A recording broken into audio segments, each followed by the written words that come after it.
Ay, tayo, gunting di.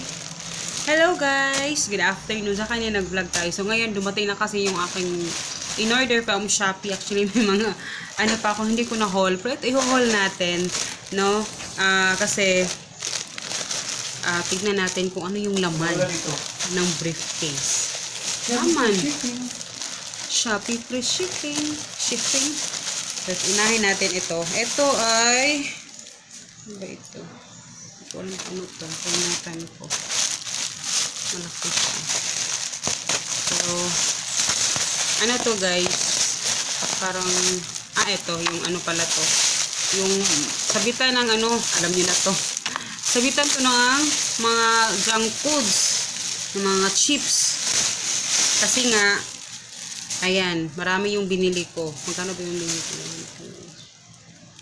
5, 6, 7, 8, 9, 10, 11, 12, 13. Ala, may hook na pala siya. Pinadala. Kasi yung in-order ko nito is yung, ano lang, 5 pesos. In-order ko nito yung walang hook, 5 pesos. Pero may hook pala siya, yung pinadala. So, ito 5 pesos lang. No? Yung ano. Actually, meron akong ng ganito guys. Binigay sa akin ng aking sister-in-law. Shout out sa aking sister-in-law. Yung ginagamit, syempre, dumami na yung ating mga chips. Wow, charot. Dumami na yung chips. Ano na, hindi kasi yung iba kong ganito, ginagamit ko din sa mga ibang mga items, no, na hindi chips. So, eto, bumili ako kasi yung ginamit namin is yung mga ano, sa karton, alam niyo yun. Ang disadvantage ng karton is syempre pag hila ng customer laging nahuhulog at saka pag umuulan nababasa siya, ano siya, tawagan na, nalalata ba? So, ilalagay ko kung interesado kayo kung hindi pa kayo nakabili, pero alam ko marami sa inyo na alam na ito. Pero shinare ko pa rin, no? Pero bongga na. Tapos, ano to, 5 pesos lang to guys. Itong isang ganito. 5 pesos lang. Baka nagkamali ako. Tignan natin. Wala kasi nakalagay dito. Pero sa pagkakaalam ko, 5 pesos ito. No? So, ayan. So, ipapa-arrange natin kay Papa to mamaya ng ganito. Tapos, ito naman, dahil marami dito sa amin, maraming mga aso guys, at saka pusa. At 2 beses namin nagtanong dito kung meron kaming hydrate ng aso. So, syempre, kailangan natin magtinda. Sabi ko nga kay Papa, kailangan natin magtinda ng mga out of the box, no, yung mga hindi nila ini-expect, no? So, ayan siya. Ayan. Tingnan natin kung ano yung mga nabili natin dito. Ito naman, syempre, kailangan nating magbenta ng mga ano guys, mga ano ba, hinahanap nila na magugulat sila na, meron pala. Diba? So, ang hirap. Siyempre, magaling yung pagkapak. Saka gusto ko yung ano nito kasi pinicturan talaga niya bago niya pa-ship. Diba? Good. So, ito yung aking binili. So, since may maraming mga pusa dito guys. Ito parang 28 pesos, 22 ba? At ayan, merong tuna para to sa pusa. Ayan, 2 tuna yung binili ko at saka isang mackerel. Ayan. So, i-display natin yan mamaya. Ayan, konti lang to guys. Tapos eto, yung binili ko na pang dextrose ng aso.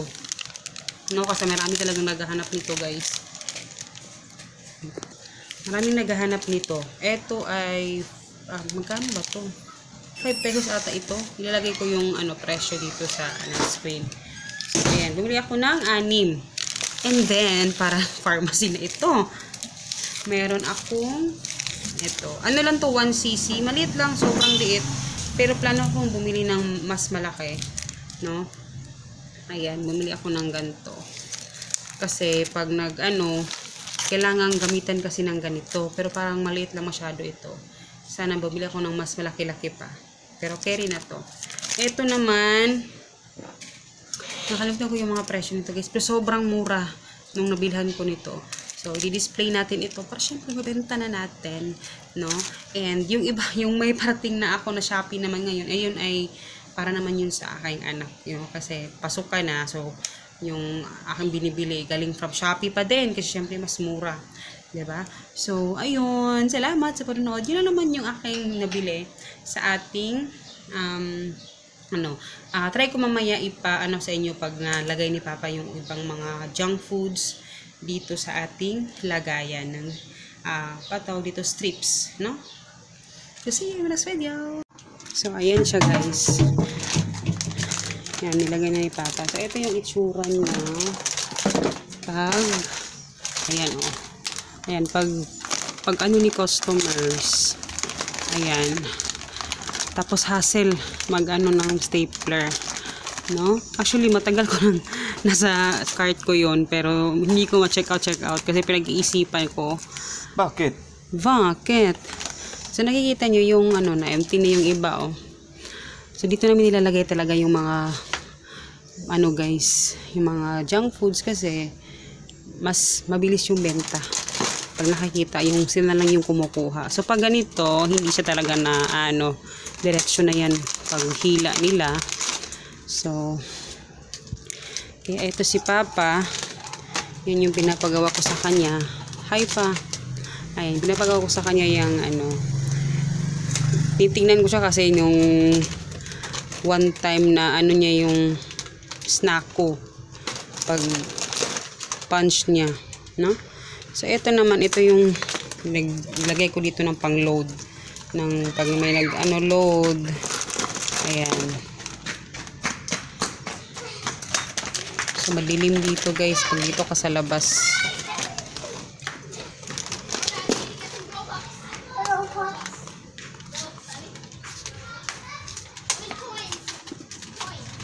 Lang movie guys. Ayan, marami akong stock ng movie. Actually, konti na nga lang yan eh.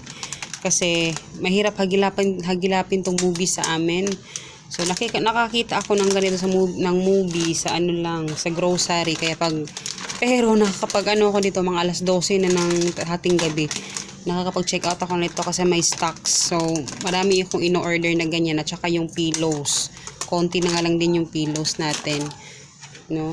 Kasi dati, diyan ko yan nilagay sa ibabaw yung mga junk foods, hindi siya masyadong mabenta, no?